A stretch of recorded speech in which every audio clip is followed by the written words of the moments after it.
Tyler? All right. There's several kinds of woodpeckers, but there's only one kind that does this. Is it that red-headed one we saw this morning? And that is a sapsucker. You ever hear of a sapsucker? I've been called that time or two. We only have sapsuckers in Oklahoma in the wintertime. If you're going to Christmas bird count sometime in the refuge or some other place, you might get a chance to see one, but you'd only see it in the wintertime.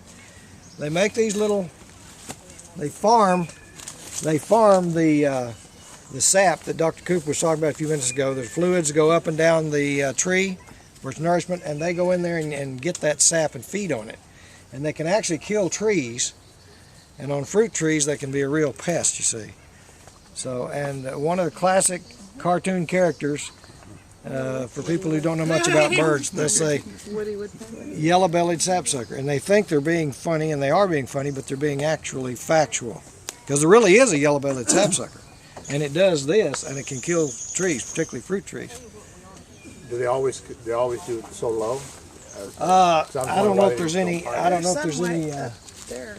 They can go anywhere up and down the tree, but they get little insects that get in the sap too, and that's an extra bonus. What was that red-headed woodpecker we saw this morning? Way high up in a tree. Probably a red-bellied woodpecker. Red-bellied woodpecker. Richard DeVilbiss has said he saw a pileated. So if anybody brought a bird guide, might want to look at pileated. Kind of looks like a woody woodpecker, only this size. Big one, very big with a tuft. Yeah, it had a distinct tuft on it. That'd